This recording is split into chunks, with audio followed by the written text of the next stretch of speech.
সনাতনের দেহে কৃষ্ণ কণ্ডু উপাযাইয়া আমা পরীক্ষিতে ইহা দিল পাঠাইয়া।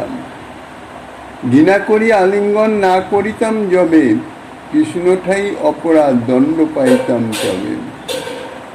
কলিযুগ পাবন অবতার পরম করুণাময় শিশু গৌরাঙ্গ সুন্দরের পরম অন্তরঙ্গ প্রিয় পার্ষদ বর্জ পূজ্যপাদ শ্রীকৃষ্ণদাস কবিরাজ গোস্বামী মহাশয় তাহার শ্রী শ্রী চৈতন্য চরিতামৃত নামক শ্রী গ্রন্থের অন্তলীলার চতুর্থ পরিচ্ছেদের সনাতন গোস্বামী পাদের নীলাচলে আগমন এবং শ্রীমন মহাপ্রভুর নানাবিধ লীলা বর্ণনা করিতেছেন।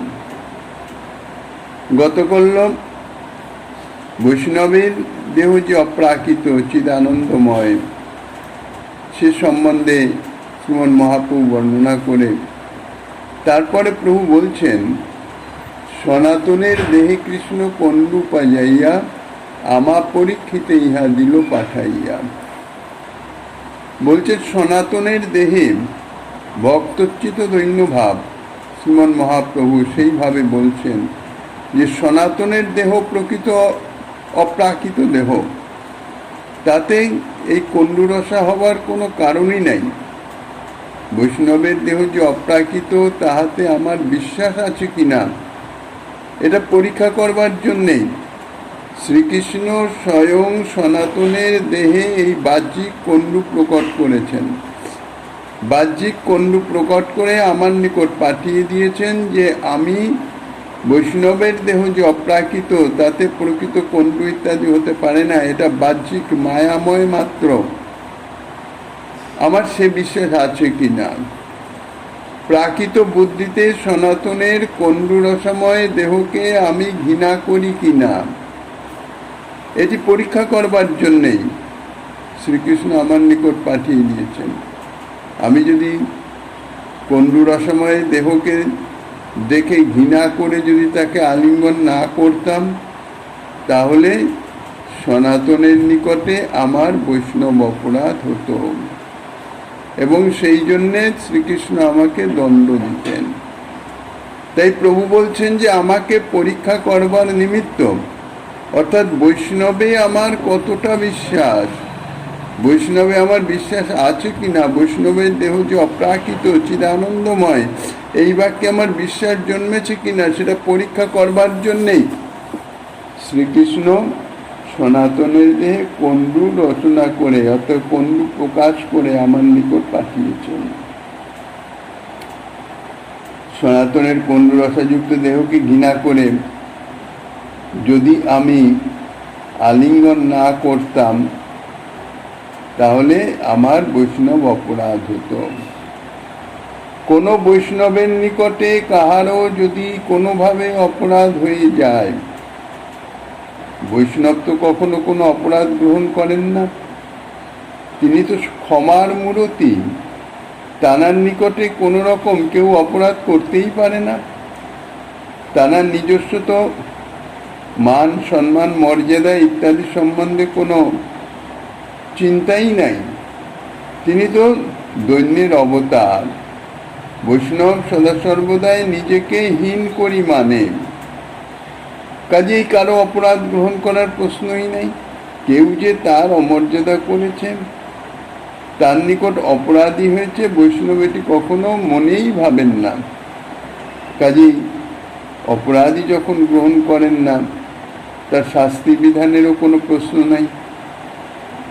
শাস্তির জন্যে শ্রীকৃষ্ণের চরণেও কখনো প্রার্থনা করেন না, কেননা অপরাধী গ্রহণ করছেন না, তার শাস্তির প্রশ্ন তো থাকতেই পারে না।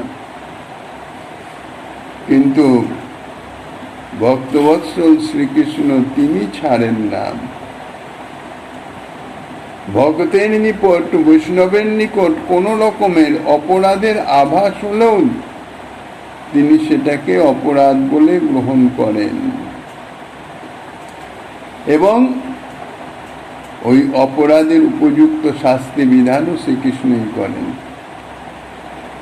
তাই মহাপ্রভু এখানে কিন্তু পরিষ্কার বললেন, ঘৃণা করি আলিঙ্গন না করিতাম যবে, কৃষ্ণঠাই অপরাধ দণ্ড পাইতাম তবে।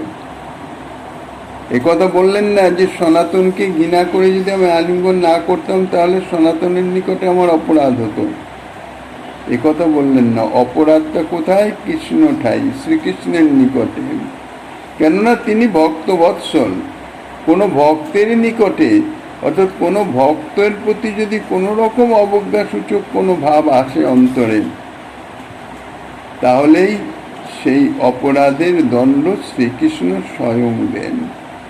কেননা ভক্ত তার আশ্রিত জন, তার নিজ জন, কাজে তার প্রতি সদ্ব্যবহার দুর্ব্যবহার যাই হোক তার ফল তিনি নিজে স্বয়ং দেন।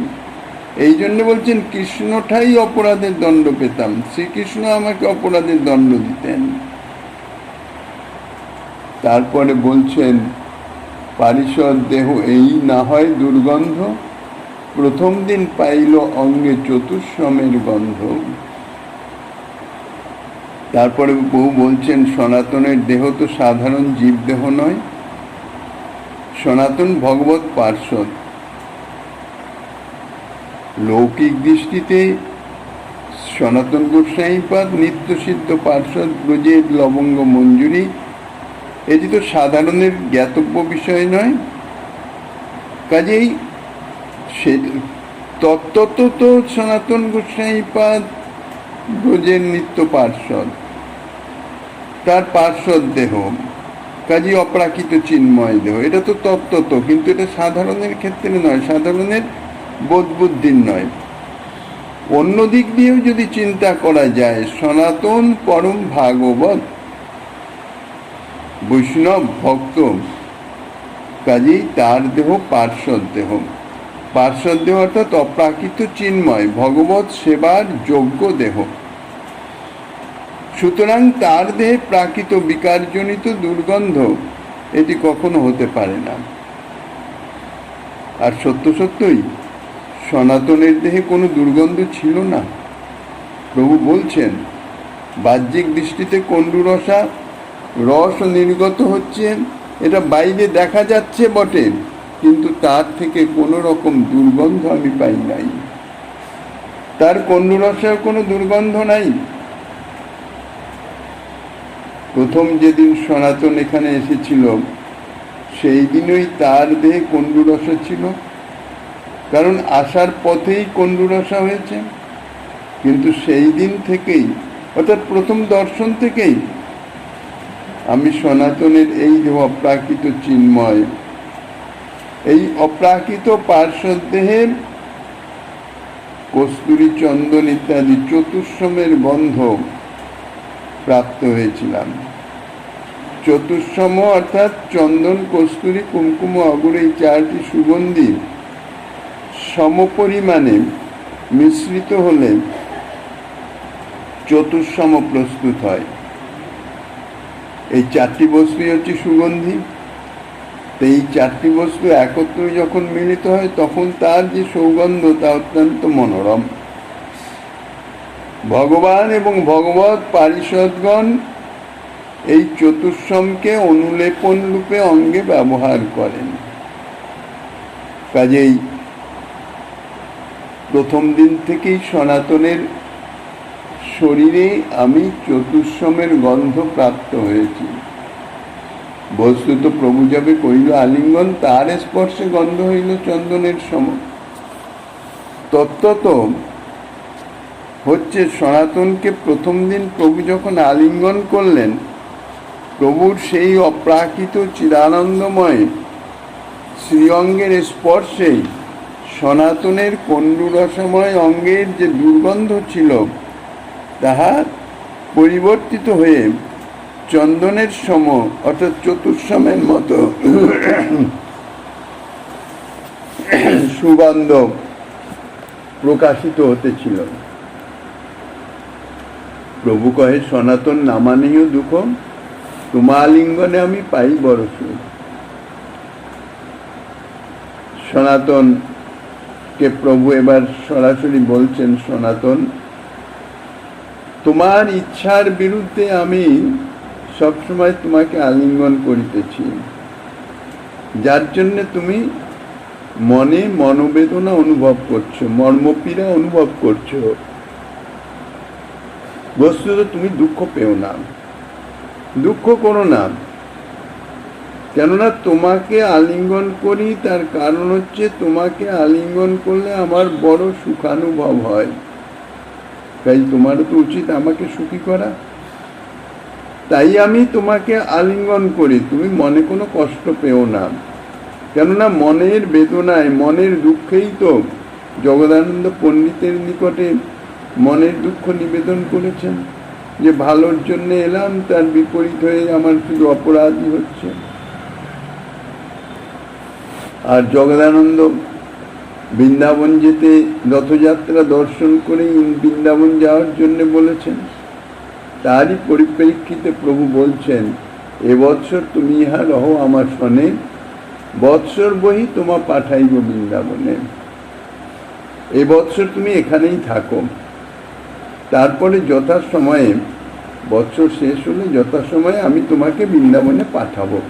যখন যাওয়ার সময় হবে আমি বলবো, তুমি চিন্তা করো না কিছু। এত বলি পুনতারে কইল আলিঙ্গন, পণ্ডু গেল অঙ্গ হইল সুবর্ণের সময়। এই কথা বলে প্রভু পুনরায় সনাতনকে আলিঙ্গন করলেন। আর প্রভুর এইবার আলিঙ্গনে, প্রভুর অচিন্ত শক্তির প্রভাবে সনাতনের দেহে যে কণ্ডুরসা, সেসব কোথায় একদম অদৃশ্য হয়ে গেল। তার দেহ সোনার মতন উজ্জ্বল হয়ে গেল। যেমন দক্ষিণ ভারত ভ্রমণের সময় বাসুদেবের গলিত কুষ্ঠ অন্তর্ধান করিয়ে দিয়েছিলেন, প্রভুর আলিঙ্গনে দূরীভূত হয়ে গেছিল, সনাতন গোস্বামীপাদেরও ঠিক তাই।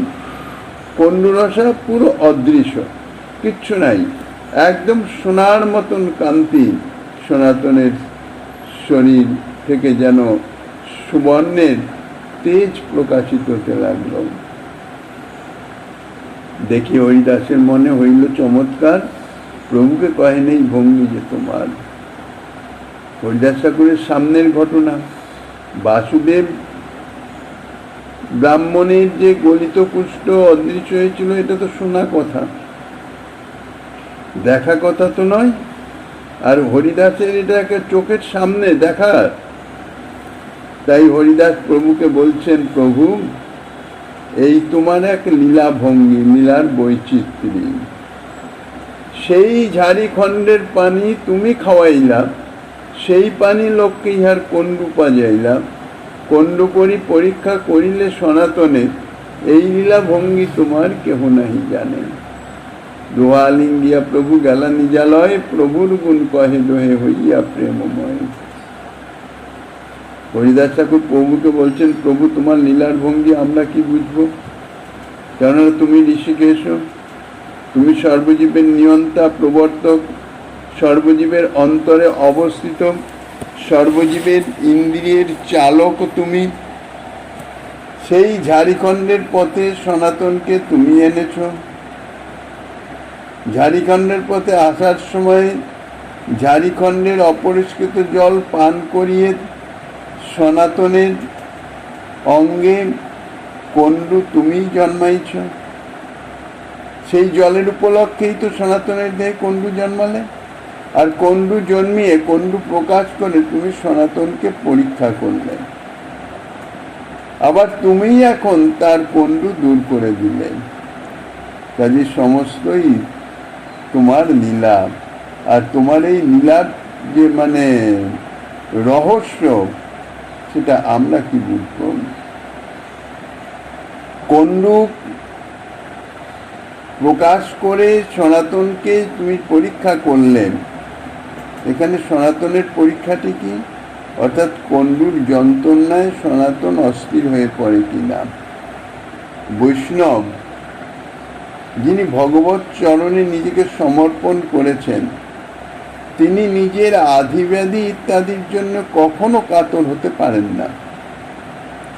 শারীরিক যন্ত্রণার তীব্রতায় সাধারণত দেখা যায়, আমাদের প্রকৃতি হচ্ছে কি, যদি একটু রোগ ব্যাধি ইত্যাদি হয়, ঠাকুরের আমার প্রতি কৃপা নাই, ঠাকুর আমাকে এরকম যন্ত্রণা দিচ্ছে, এইরকম ঠাকুরের উপর দোষারোপ করি।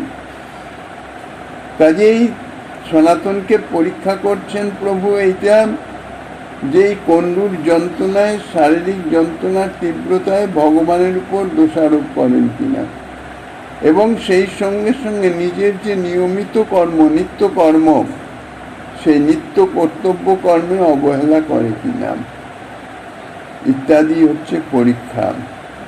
কেননা যথার্থ সনাতন গোস্বামীপাদ তো উপলক্ষণ, সাধারণ সাধক জীবকে পরীক্ষা এইভাবেই হয়। আধি ব্যাধি ইত্যাদি নানান রকম দুরবস্থা সাধক জীবের নিচে উপস্থিত হয়। এ হচ্ছে ভগবানের পরীক্ষা।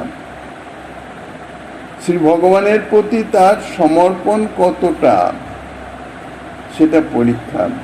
মুখে তো বলে দিলাম প্রভু আমি তোমার চরণে সমর্পিত, তুমি যা করাও তাই, সেটা তো সাধারণ অবস্থায়। একটু যদি বিপরীত অবস্থায়, তখনও কি অন্তরের সেই ভাব থাকে যে প্রভু তুমি মঙ্গলময়, যা করাচ্ছ ভালোই করাচ্ছ? এবং এইভাবে অন্তরের যে প্রশান্তি এবং ভগবত ভজনের যে নিষ্ঠা, ভজন ক্রিয়া, সেটি ঠিক ঠিক চলে কিনা, এটাই হচ্ছে পরীক্ষা। হরিদাস ঠাকুর এই কথা বলার ফলে প্রভু দুজনকে আলিঙ্গন করে মধ্যাহ্ন কীর্তন করবার জন্য চলে গেলেন।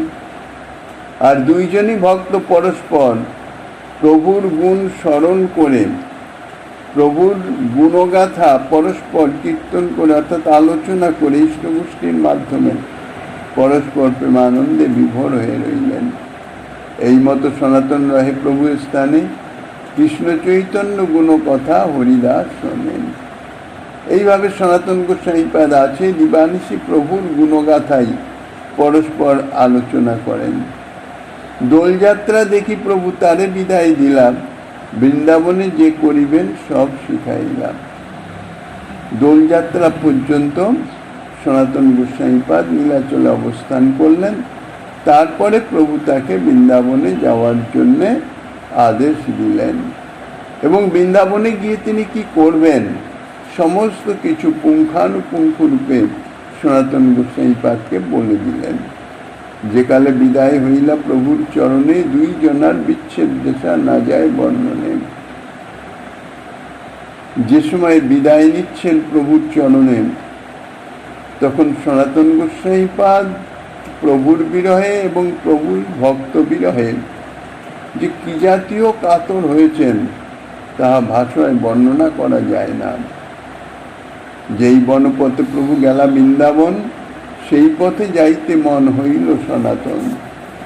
যে পথে প্রভু বৃন্দাবনে গিয়েছিলেন, ঝাড়খণ্ড পথে, আসার সময় তো সেই পথ ঠিক অনুসরণ করতে পারেন নাই, কেননা বনপথে এসছেন ঠিকই, কিন্তু প্রভু ঠিক যে পথ দিয়ে গেছেন সে সম্বন্ধে তো সনাতনের কোনো জ্ঞান ছিল না। বনপথে প্রভু এসছেন সেটাই জেনে সেইভাবেই আপন মনে চলে এসছেন। এখন সেই পথে যাওয়ার জন্যে বলভদ্র ভট্টাচার্য স্থানে, কারণ বলভদ্র ভট্টাচার্য সঙ্গে ছিলেন, সমস্ত বনপথের যেখানে যে লীলা প্রভু করেছেন সমস্ত কিছু লিখে নিলেন। যে পথে যে গ্রাম নদী শৈল জাহাজেই লীলা, বলভদ্র ভট্টাচার্য স্থানে সব লিখে নিলাম। মহাপ্রভুর ভক্তগণ সবারে মিলিয়া সেই পথে সনাতন চলে, সেই স্থান দেখিয়া। নীলাচলবাসী ভক্তবৃন্দ সবার কাছ থেকে বিদায় নিয়ে সনাতন গোস্বামীপাদ সেই বনপথে বলভদ্র ভট্টাচার্যের কাছ থেকে সমস্ত কিছু লিখে নিয়েছেন। কোথায় কোন পথ দিয়ে গিয়েছেন, পথে কোথায় কোন লীলা হয়েছে, সমস্ত কিছু। যে লীলা প্রভু পথে কইল যে যে স্থানে, তাহা দেখি প্রেমাবেশ হয় সনাতনের। যেখানে যে যে লীলা প্রভু করেছেন সেই লীলাস্থলীর দর্শনে সনাতন প্রেমাবিষ্ট হয়ে যেতেন। এইভাবে সনাতন বৃন্দাবনে এসে পৌঁছালেন। এই মতে সনাতন বৃন্দাবনে আইলা, পাছে রূপ গোসাই আসি তাহারে মিলিলাম। এইভাবে সনাতন গোস্বামীপাদ তিনি বৃন্দাবনে এসে পৌঁছালেন। এখন বলছেন সনাতন গোস্বামীপাদ বৃন্দাবনে পৌঁছাবার পরে রূপ গোস্বামীপাদ বৃন্দাবনে পৌঁছালেন। সনাতন গোস্বামীপাদ বৈশাখ মাসে নীলাচলে পৌঁছেছিলেন। তার 10 দিন আগে রূপ গোস্বামীপাদ বৃন্দাবনের উদ্দেশ্যে রওনা হয়েছেন। নীলাচল থেকে গৌড় হয়ে বৃন্দাবনে আসবেন এই উদ্দেশ্যে। সনাতন গোস্বামীপাদ নীলাচলে 1 বৎসর অবস্থান করেছেন, কিন্তু তারপরে সনাতন গোস্বামীপাদ গিয়ে বৃন্দাবনে পৌঁছালেন। রূপ গোস্বামীপাদ তারপরে গিয়ে বৃন্দাবনে পৌঁছালেন। তার কারণ কি? অনেক আগেই পৌঁছানোর কথা, 1 বছর আগে বৃন্দাবনে পৌঁছানোর কথা। সে সম্বন্ধে বলছেন 1 বৎসর রূপ গোসাইর গৌরে বিলম্ব হইল, কুটুম্বের স্থিতি অর্থ বিভাগ করি দিল। 1 বৎসর রূপ গোস্বামীপাদ নীলাচল থেকে গৌড়ে এসছেন। গৌড় হয়ে তারপরে বৃন্দাবন যাবেন। এই গৌড়েই রূপ গোস্বামীপাদের কার্য সমাধা করবার নিমিত্ত 1 বৎসর সময় লাগলো। যে 1 বৎসর নীলাচলে ছিলেন সনাতন গোস্বামীপাদ, আর রূপ গোস্বামীপাদ সে সময় গৌড়ে ছিলেন। কি জন্যে? বিষয় সম্পত্তি, প্রচুর অর্থ সম্পদ, বিষয় সম্পত্তি ছিল। এখন তাঁরা তো একদম বিরক্ত হয়ে চলে যাচ্ছেন, বৃন্দাবন থেকে তো আর তো কখনো আসবেন না। তা বিষয় সম্পত্তির একটা বিলি ব্যবস্থা, সৎ ব্যবস্থা তো করে দিতে হবে। সেই সৎ ব্যবস্থা যাতে বিষয়ের সদ্ব্যয় হয়, সেইটাকে সমাধান করবার জন্য রূপ গোস্বামীপাদের 1 বৎসর সময় লেগে গেছিল। বাংলাদেশের তৎকালীন রাজধানী ছিল গৌড়নগর, যেটা বর্তমানে মালদা জেলার অন্তর্ভুক্ত। সেখানে রামকেলি গ্রামে রূপ সনাতন গোস্বামীপাদ থাকতেন। তাঁদের কুটুম্বগণ, আত্মীয় স্বজন, তাঁরাও চতুর্দিকে থাকতেন। তাঁদের যে স্থাবর সম্পত্তি ছিল, জমি জমা ইত্যাদি, সেগুলো তো কুটুম্বদের মধ্যে ভাগ বটোয়ারা করে দিতে হবে। কে কোন স্থানে থাকবেন রূপ গোস্বামীপাদ তাহাও নির্দিষ্ট করে দিলেন। আর যেগুলো অস্থাবর সম্পত্তি ছিল, অর্থ, টাকা পয়সা, সেই অস্থাবর সম্পত্তিও যা ছিল সমস্ত ওই আত্মীয় স্বজন কুটুম্বদের মধ্যে ভাগ করে দিলেন। কিভাবে ভাগ করছেন সেটা কবিরাজ গোস্বামীপাদ বর্ণনা করছেন। গৌড়ে যে অর্থ ছিল তাহা নাইল, কুটুম্ব ব্রাহ্মণ দেবালয়ে বাকি দিল। গৌড়ে অর্থাৎ রামকেলি গ্রামে তাঁরা যেখানে থাকতেন, সেখানে যে অর্থ ছিল, অর্থ সম্পাদিত সমস্ত কিছু এক জায়গায় করলেন। করে কুটুম্ব ব্রাহ্মণ আর দেবালয় অর্থাৎ মন্দির, সেই সমস্ত জায়গায় তাহা ভাগ করে দিলেন। কিছু অংশ ব্রাহ্মণদের দিলেন, কিছু অংশ বিভিন্ন মন্দির আদিতে দিলেন, আর বাকি অংশ নিজের আত্মীয় স্বজনের মধ্যে দিলেন। এ হচ্ছে স্থাবর সম্পত্তি। সব মনকথা গোসাই করি নিবেদন, নিশ্চিন্ত হইয়া শীঘ্র আইলা বৃন্দাবন।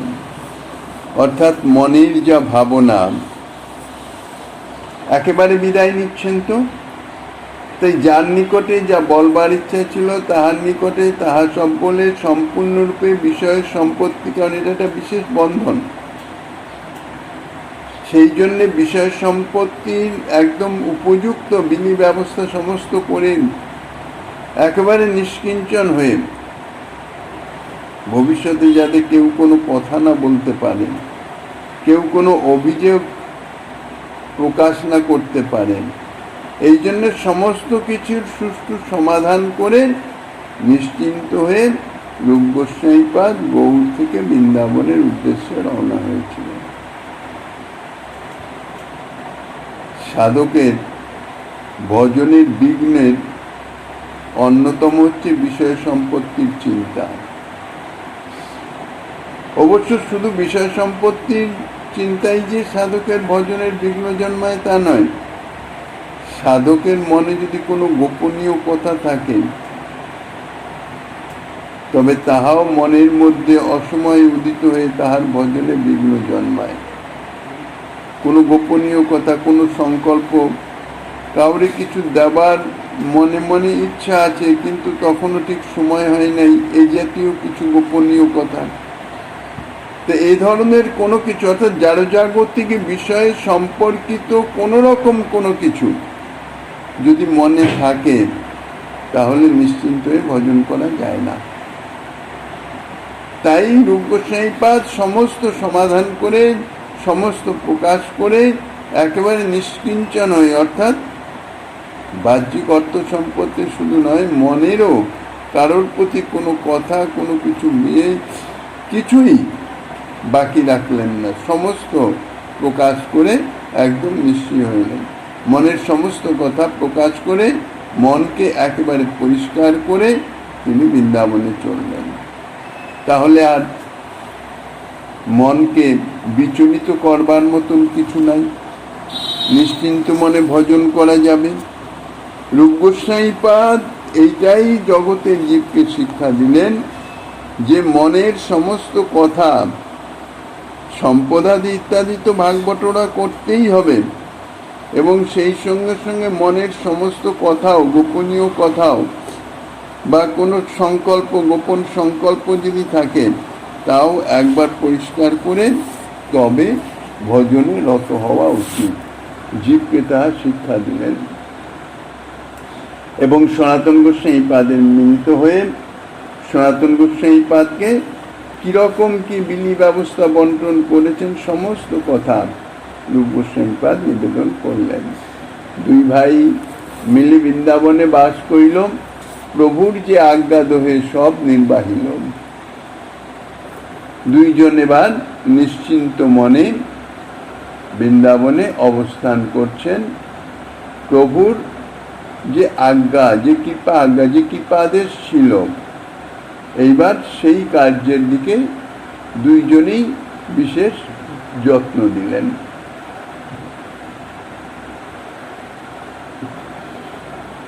প্রভুর আদেশ ছিল লুপ্ত তীর্থ উদ্ধার আর ভক্তিশাস্ত্র প্রণয়ন। এখন লুপ্ত তীর্থ উদ্ধার করতে হলে কোথায় কোন লীলাস্থলী তার বর্ণনা কিছু গ্রন্থ তো থাকা চাই, আমি বললে তো হবে না। তাই নানা শাস্ত্র আনি লুপ্ত তীর্থ উদ্ধারিলাম, বৃন্দাবনে কৃষ্ণ সেবা প্রচার করিলাম।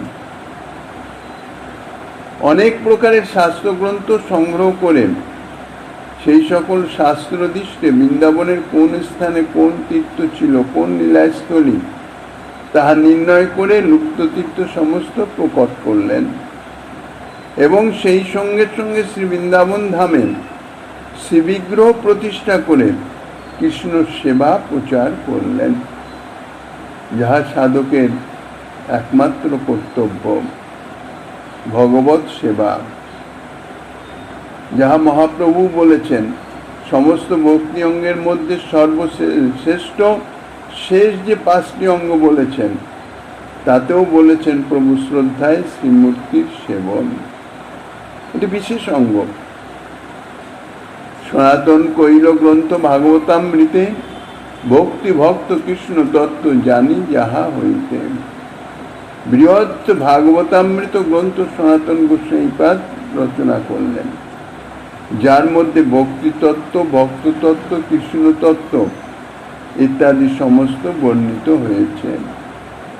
সিদ্ধান্তসার গ্রন্থ কইল দশম টিপ্পণী, কৃষ্ণলীলা রস প্রেম যাহা হইতে জানি।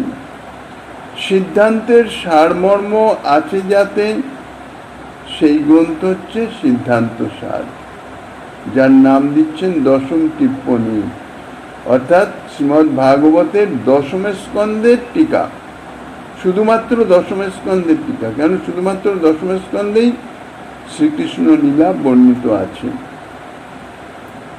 সেই দশম স্কন্ধের যে টিকা করেছেন, ব্যাখ্যা করেছেন, তার নাম হচ্ছে দশম টিপ্পণী। এই ব্যাখ্যা থেকে কৃষ্ণলীলা রস এবং প্রেম বিষয়ে অনেক তত্ত্ব তাহা জানা যায়। তারপর হরিভক্তি বিলাস গ্রন্থ কইল বৈষ্ণব আচার, বৈষ্ণবের কর্তব্য যাহা পাইয়ে পান। প্রভু বলে দিয়েছিলেন বৈষ্ণবীয় আচার ইত্যাদি সেই সম্বন্ধে গ্রন্থ রচনা করতে, তাই রচনা করেছেন হরিভক্তি বিলাস। বৈষ্ণবের স্মৃতিশাস্ত্র, অন্যান্য অর্থাৎ শাক্ত সম্প্রদায়ের স্মৃতিশাস্ত্র আছে, সেটি আলাদা। বৈষ্ণবের স্মৃতিশাস্ত্র হচ্ছে এই হরিভক্তি বিলাস। এই গ্রন্থে বৈষ্ণবের আচার এবং কর্তব্যাদি সম্বন্ধে শাস্ত্রীয় সমস্ত প্রমাণ সহ ব্যবস্থা আছে।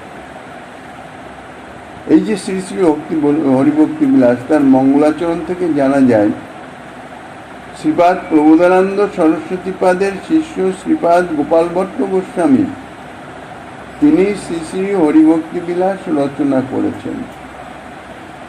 ভক্তির বিলাসাংশ চিনুতে প্রবোধানন্দস্য শিষ্য ভগবত প্রিয়স্য গোপাল ভট্ট রঘুনাথ দাসং সন্ত শয়ন রূপ সনাতনৌ চ। শ্রীপাদ সনাতন গোস্বামী এই গ্রন্থের টিকায় লিখেছেন, যে টিকার নাম হচ্ছে দিগদর্শিনী টিকা। এই টিকা থেকে মনে হয় যখন এই গ্রন্থ লিখিত হয় তখন শ্রীপাদ রঘুনাথ দাস গোস্বামীপাদ বৃন্দাবনে ছিলেন।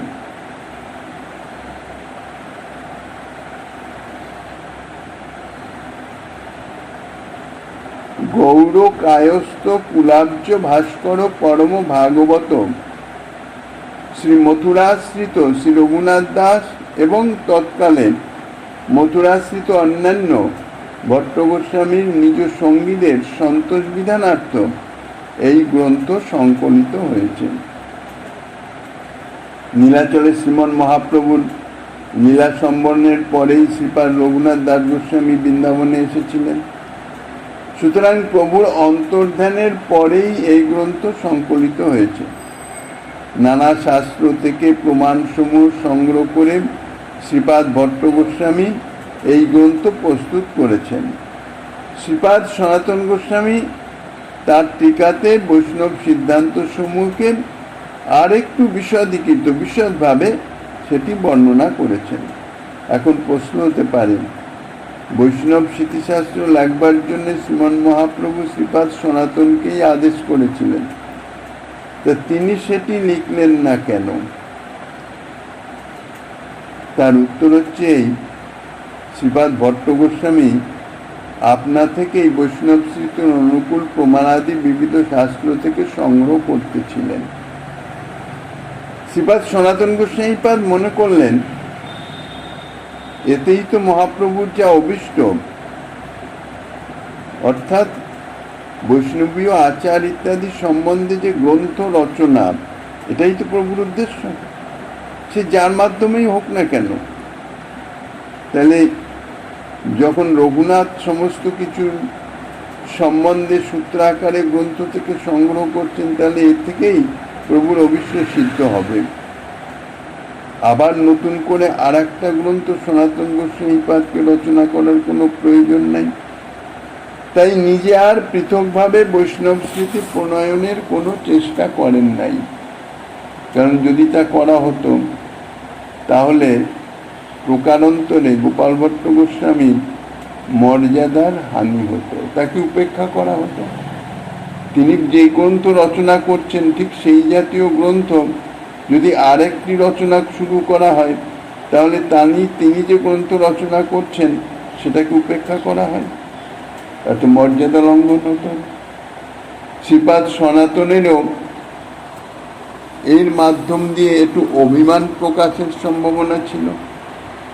যে বিষয়ে নিয়ে একজন গ্রন্থ রচনা করছেন ঠিক সেই বিষয় নিয়ে আবার আমাকে গ্রন্থ রচনা কর, তার মানে তার থেকে আমি বেশি জানি, এই অভিমানের সম্ভাবনা ছিল।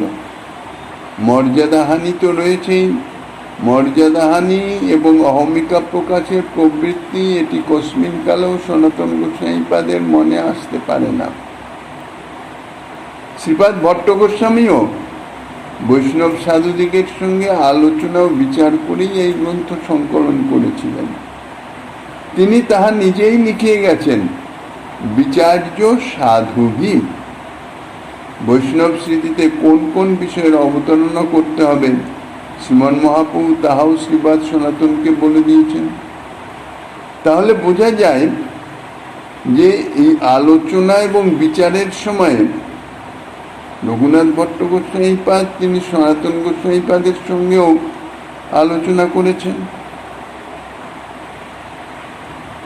শ্রীপাদ সনাতনের এই গ্রন্থের টিকা লিখে প্রকারান্তরে তিনিও মহাপ্রভুর আদেশটি পালন করলেন। রঘুনাথ ভট্ট গোস্বামীপাদ গ্রন্থ রচনা করলেন, অন্যান্য বৈষ্ণবগণ তাদের সঙ্গে আলোচনা করেন। সেখানেও সনাতন গোস্বামীপাদ প্রভুর নির্দেশ গোপাল ভট্ট গোস্বামীকে জানিয়ে দিলেন। তারপরে প্রভু যে সনাতন গোস্বামীপাদকে আদেশ দিয়েছিলেন সে আদেশও পালন হলো এই গ্রন্থেরই টিকা রচনা করে, অর্থাৎ এই গ্রন্থের যা রচিত হয়েছে তার বিশদ ব্যাখ্যা করে। এইভাবে হরিভক্তি বিলাস গ্রন্থ জগতে প্রকাশ হল।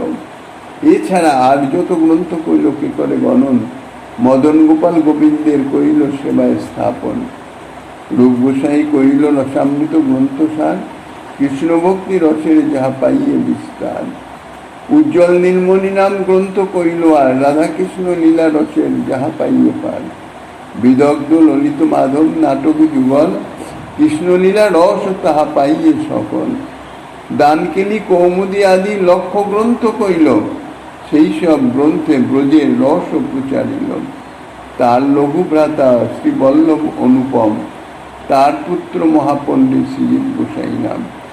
শ্রীরূপ গোস্বামীপাদ এই সমস্ত গ্রন্থ রচনা করলেন, উজ্জ্বল নীলমণি, বিদগ্ধ মাধব, ললিত মাধব, দানকেলি কৌমুদী ইত্যাদি ইত্যাদি।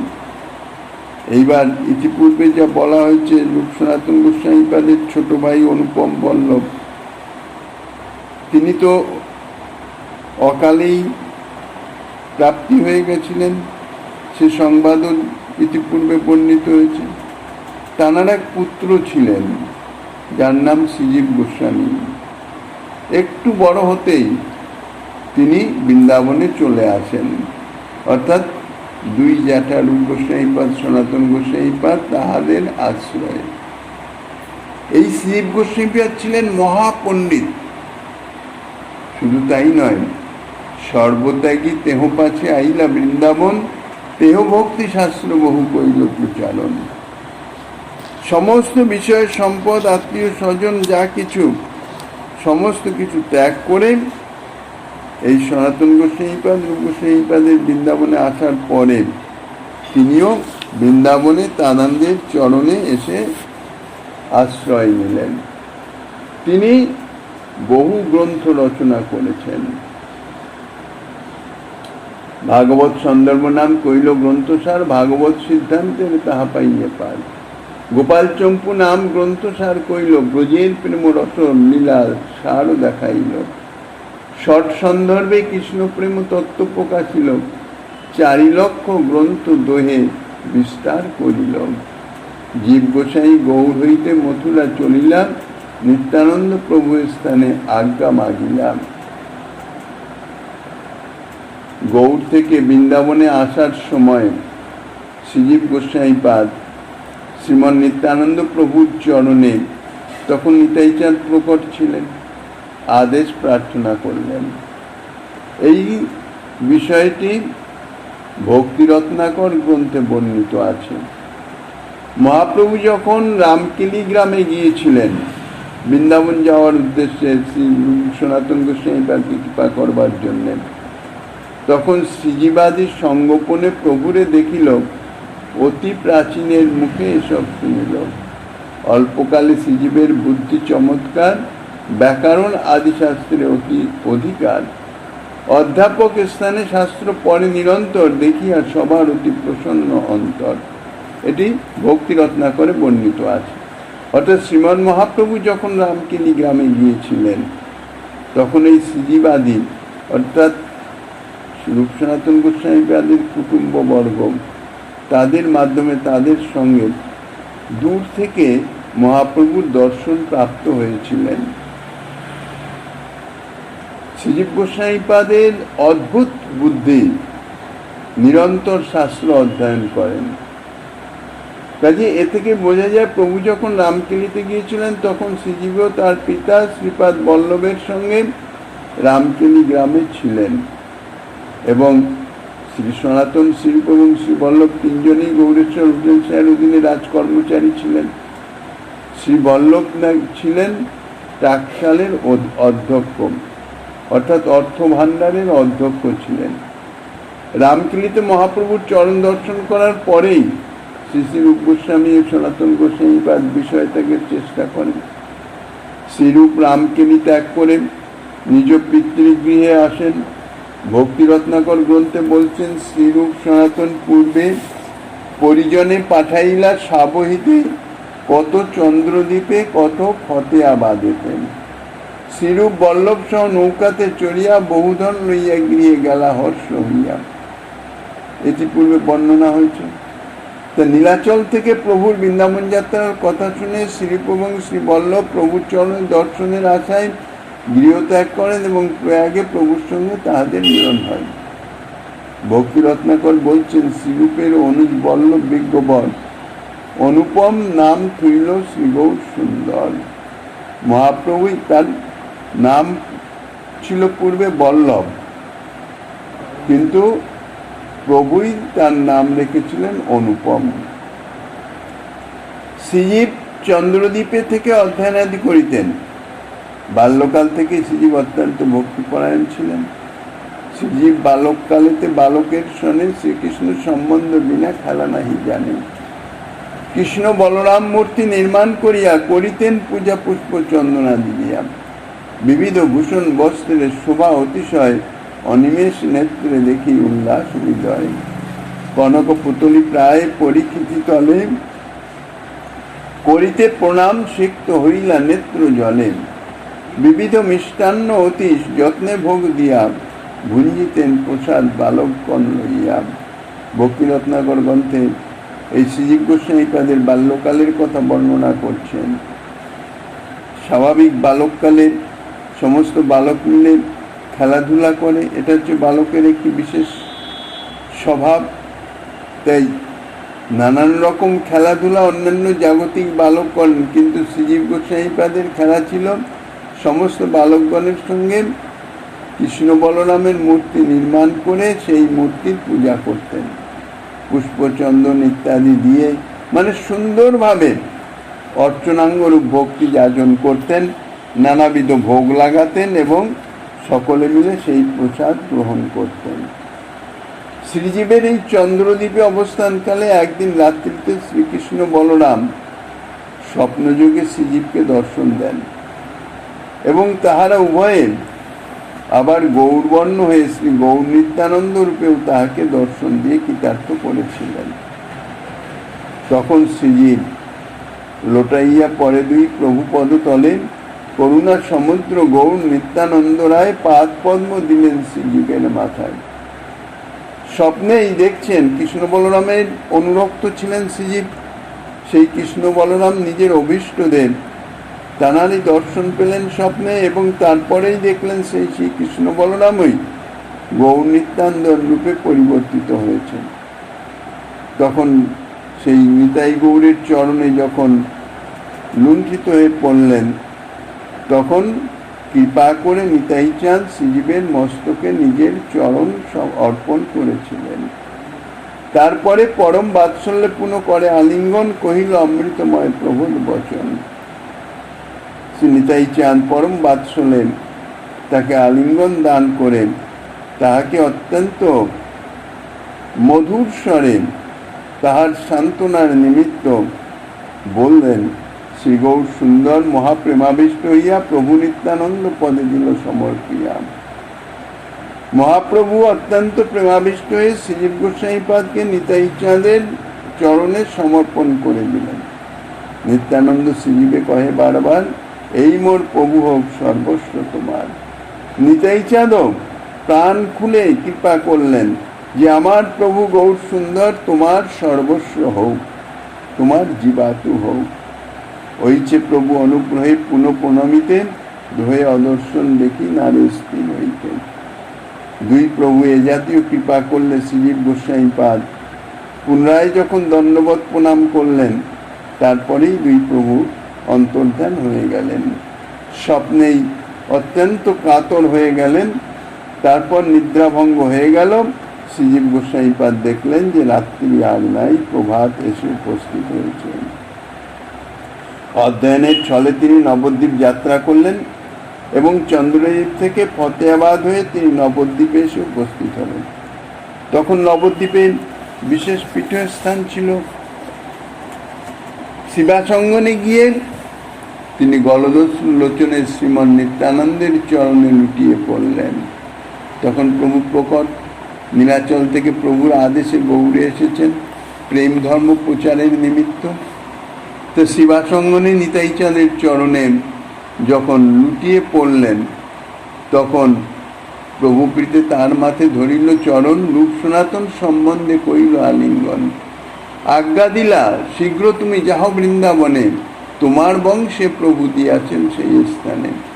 তার আজ্ঞা লইয়া আইলাম, আজ্ঞার ফল পাইলাম, শাস্ত্র করি বহুকাল ভক্তি প্রচারিলাম।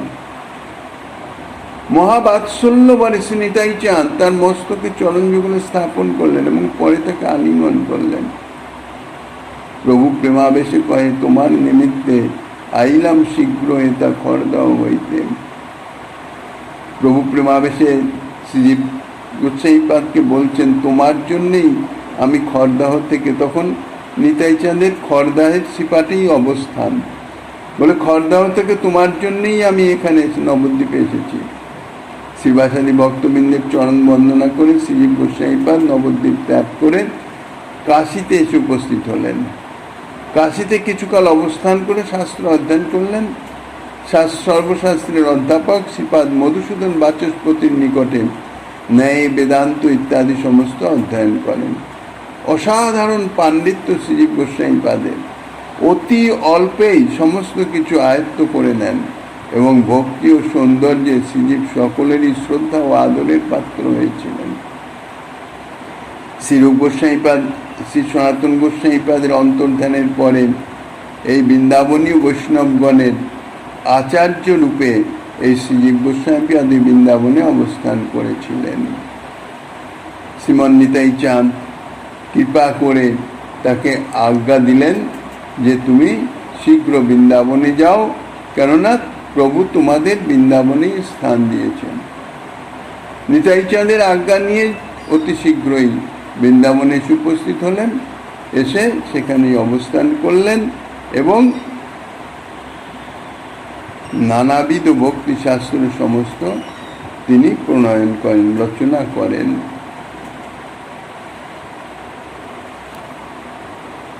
এই তিন গুরুয়ার রঘুনাথ দাস, ইহা সবার চরণ বন্ধ যার মূল দাস।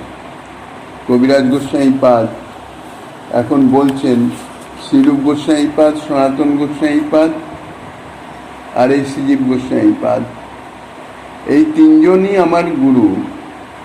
আর এছাড়া রঘুনাথ দাস গোস্বামীপাদ, ইনিও গুরু। এনাদের সকলের চরণ বন্দনা করি, অর্থাৎ সকলেই শিক্ষার গুরু, কোনো না কোনোভাবে এনাদের থেকে ভজন শিক্ষা প্রাপ্ত হয়েছেন। এই তো কহিল পূর্ণ সনাতন সঙ্গমে, প্রভুর আশয় জানি যাহার শ্রবণে। চৈতন্য চরিতেই ইক্ষুদণ্ড সম, চর্বণ করিতে হয় রস ও আস্বাদন। শ্রীরূপ রঘুনাথ পদে যার আস, চৈতন্য চরিতামৃত কহে কৃষ্ণ দাস। কবিরাজ গোস্বামীপাদ এই চৈতন্য চরিতামৃত গ্রন্থকে ইক্ষুদণ্ডের সঙ্গে তুলনা করেছেন। ইক্ষুদণ্ড যেমন দেখলে স্বাদ পাওয়া যায় না, বা বলকল সহ মুখে দিলেও তার স্বাদ পাওয়া যায় না।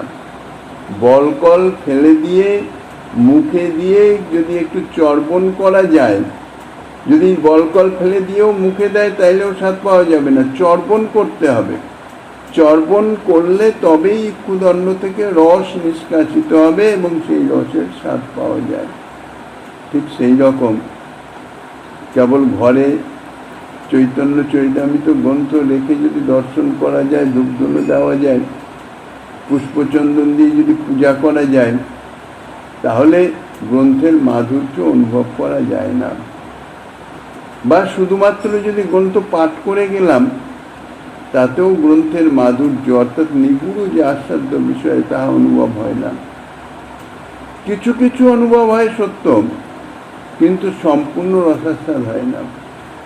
শ্রী গৌরেশ্বর এবং শ্রী নিতাই চাঁদের চরণ স্মরণ করে, তাহাদের চরণে তাহাদের কৃপা ভিক্ষা করে গ্রন্থের ভিতরে যদি প্রবেশ করার চেষ্টা করা যায় এবং সেই সঙ্গে সঙ্গে রসিক ভক্তবৃন্দের সঙ্গে এই গ্রন্থের পুঙ্খানুপুঙ্খ যদি আলোচনা করা যায়, অর্থাৎ চর্বণ করা যায়, তাহলে তাহাদের কৃপায় গ্রন্থের মাধুর্য রস আস্বাদন হবে। এই পর্যন্ত ইক্ষুদণ্ডের সঙ্গে কিঞ্চিত সমতা। ইক্ষুদণ্ড কতক্ষণ চর্বণ করলে রস শেষ হয়ে যায়, তখন আর কোনো স্বাদ পাওয়া যায় না, তখন ছিবড়া ফেলে দিতে হয়। কিন্তু শ্রী চৈতন্য চরিতামৃত এই প্রাকৃত ইক্ষুদণ্ডের মতন নয়। যতক্ষণ আলোচনা করা হলো, রসের মাধুর্য ততই বর্ধিত হতে থাকে, এটা শেষ হয় না। কেননা প্রাকৃত জিনিস শেষ হয়ে যায়, অপ্রাকৃত তো শেষ হয় না। ইহার মাধুর্য অক্ষয় সরোবরের তুল্য। এইভাবে শ্রী চৈতন্য চরিতামৃতের অন্তঃখণ্ডের ৪র্থ পরিচ্ছেদ সমাপ্তি করছেন। ৫ম পরিচ্ছেদ মহাপ্রভু গিরিধারীর কৃপা হলে আগামীকাল আস্বাদনের বাসনা রেখে অদ্যকার শ্রী চৈতন্য কথার এখানে বিশ্রাম।